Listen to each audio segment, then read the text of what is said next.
Excellency Shazryll Zahran, thank you so much for joining us here at Bahrain this month. It's a pleasure to interview you. Pleasure, Chris. Thank you very much for Bahrain this month again, for having me. Now, this is your 4th year in terms of your ambassadorship. How would you summarize your time in Bahrain so far? It's been a wonderful cycle of my time here for the past 4 years. An exhilarating and exuberant tenure that I have done for the past 4 years. Starting from the first year I was here in 2021, now it's already 2025. I've seen many of the strategies that Malaysia had planned and had passed upon me to conduct in engaging and developing relations between Malaysia and Bahrain, have seen the fruits of its labor. So definitely something that I take note, and Malaysia has taken note, and definitely Bahrain has taken note on how we have grown for the past 4 years. So currently Malaysia is chairing the ASEAN and recently stepped in to mediate some conflicts in the region. How is Malaysia using its platform to improve its ties with other countries, especially the GCC region? First and foremost, Malaysia this year is, as you rightly mentioned, has taken up the chairmanship of ASEAN under the leadership of our Prime Minister, Dato Shazryll Zahran. We've taken the initiative of providing a much more constructive strategy to bring ASEAN to a greater height. Under the auspice of the whole ambit of ASEAN, we have worked out with a new ambition in performance, in the expectation to move ASEAN to a greater height. Under the theme Inclusivity and Sustainability, Malaysia's undertaking over this is to bring a continuous development among the ASEAN countries. The ambition of ASEAN is to ensure that the nations of ASEAN is able enough to be benefiting with the new developments and programs, as well as ensuring the security of the ASEAN countries are intact, especially in these new political and geopolitical challenges that ASEAN requires to meet up to this expectation of the world economic and differences and environment. And being ASEAN itself, which is very much centralized within our region, we wanted this to become something much more vibrant for us as we develop new programs in bringing up the new generation in the new challenges in the coming years. So last year when we spoke, you mentioned that Bahrain was a strategic hub for trade, businesses and investment. How has this developed over the past year? As you know, Bahrain was the first country to sign the TAC in the GCC, shows the expectation of us, Bahrain, in becoming a strong partner in ASEAN. In the same breath, Bahrain also hosted the first ever ASEAN-GCC Foreign Ministers meeting in Bahrain. We also had the ASEAN-GCC Summit in Saudi, and this is the second ASEAN-GCC Summit where Malaysia is hosting, and Bahrain was represented by His Royal Highness the Crown Prince, Prince Salman bin Hamad Al Khalifa, and that shows the commitment of Bahrain in this context.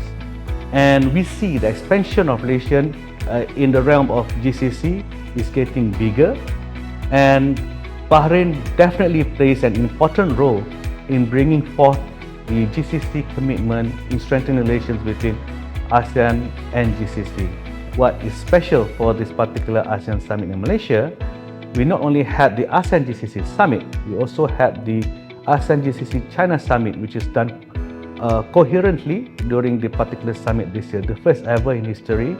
Therefore, it further expanded the paradigm of our strategic move within the ASEAN-GCC ambit, and broadening further the economic vitality between the East and the Middle East.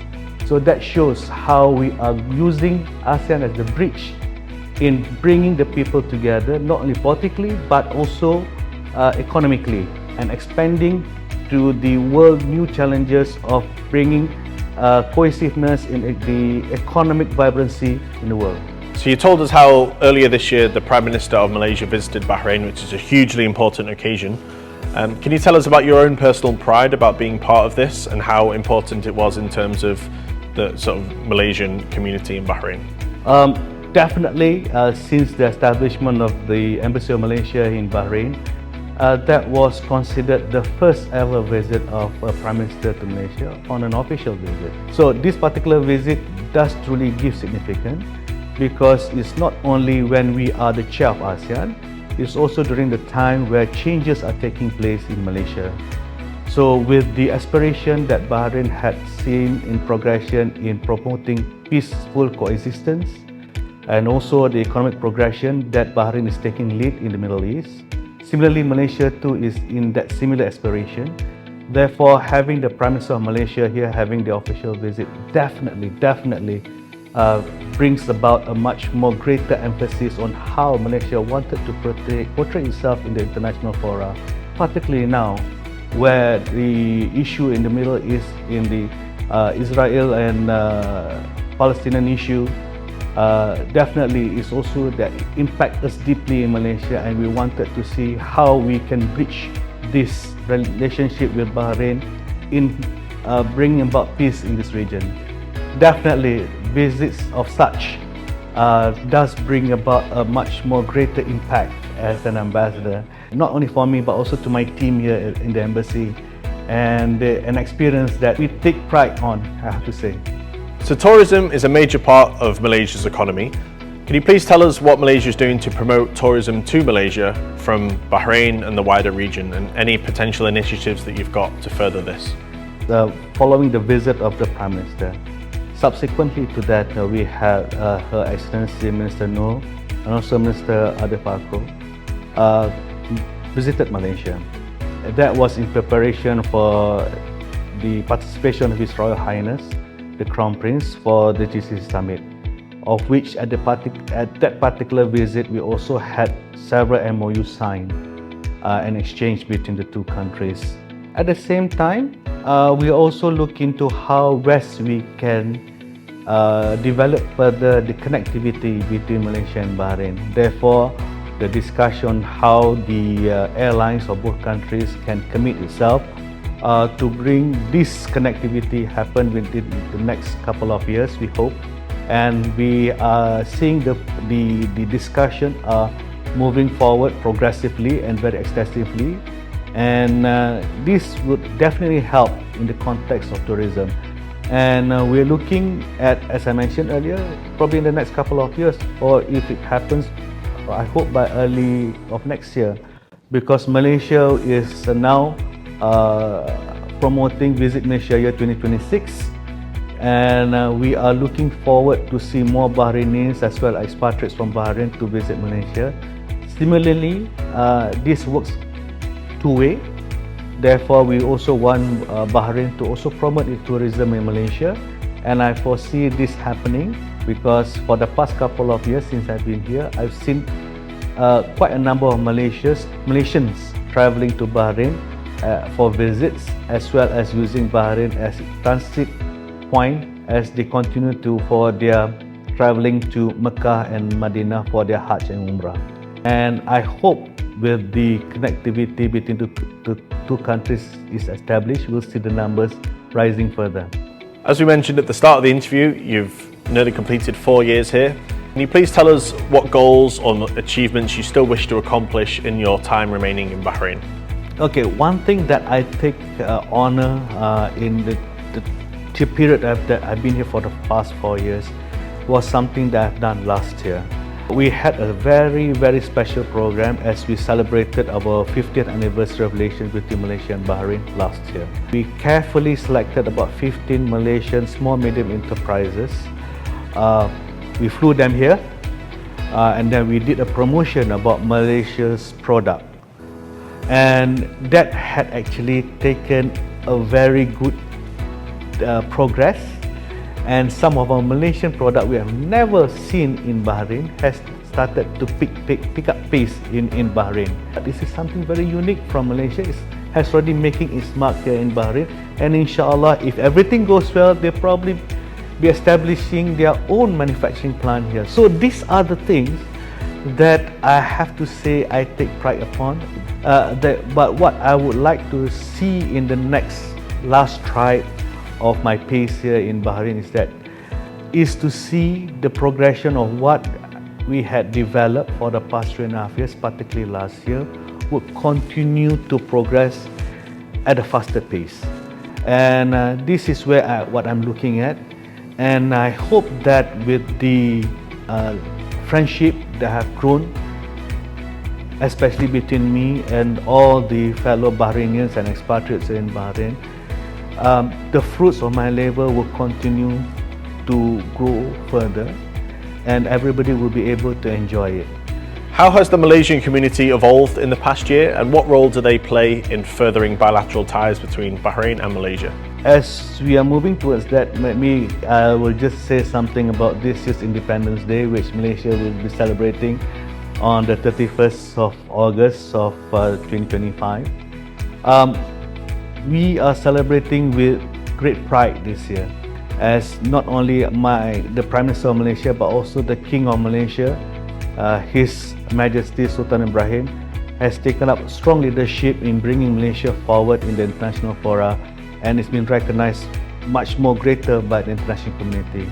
As you know, recently there was some conflict in Southeast Asia between two of our friendly countries in the region, and Malaysia had taken the initiative to become a mediator. So these are the things that Malaysia has taken leadership upon, and something that we have done in matter of years many times before, but something like this, especially when we are the chair of ASEAN, definitely brings about a lot of responsibility upon us to ensure this thing is being resolved immediately.